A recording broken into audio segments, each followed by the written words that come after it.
Luigi Mangione appearing inside a Manhattan federal courtroom today where he entered this plea. Yeah, the 26-year-old is accused of murdering United Healthcare CEO Brian Thompson outside of a hotel in Midtown.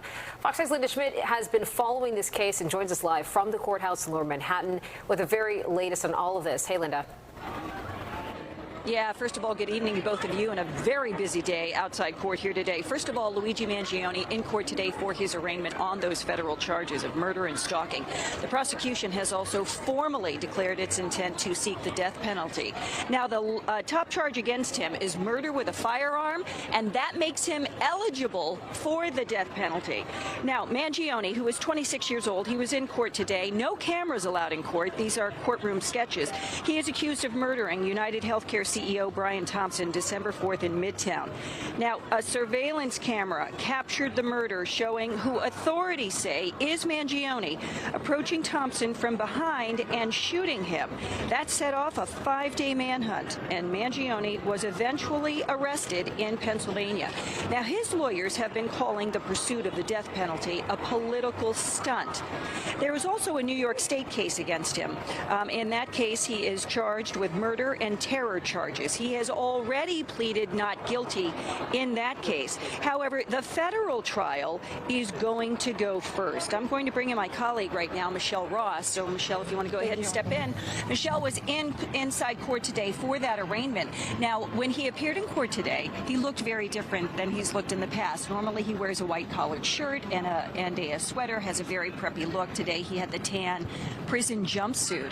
But talk to me more about his demeanor in court, his relationship with his attorneys, because they seem to get along very well, and also the judge asked him a couple of questions. Right, so it seems as if he has a great relationship with his attorneys, and that's something that you want to have with your attorney and with your client, and it seems that they enjoy his company. So there were a few times where they were all smiling, they were all laughing, and he had Ari Moskovitz on the left side of him, who's the death penalty consultant, and they were laughing a few times, so he was very chummy with both of them. Right, okay. And then you were also telling me when the judge asked him if he understood the charges against him. He said yes.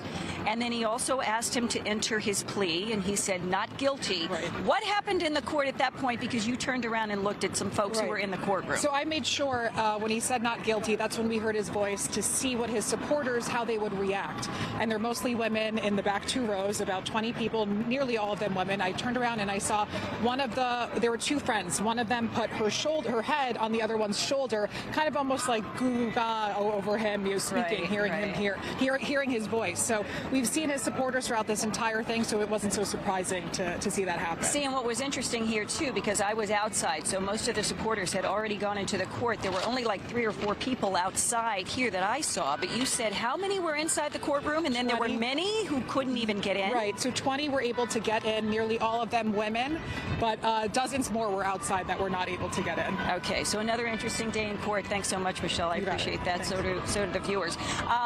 And one more thing coming out of the arraignment today. The final court date of this year for this case will be December 5th. That's going to be 1 year and 1 day after the murder. That was December 4th.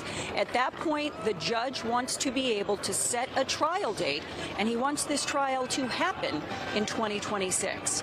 Back inside to you. All right, Linda, we'll see what happens. Thank you for the update on that.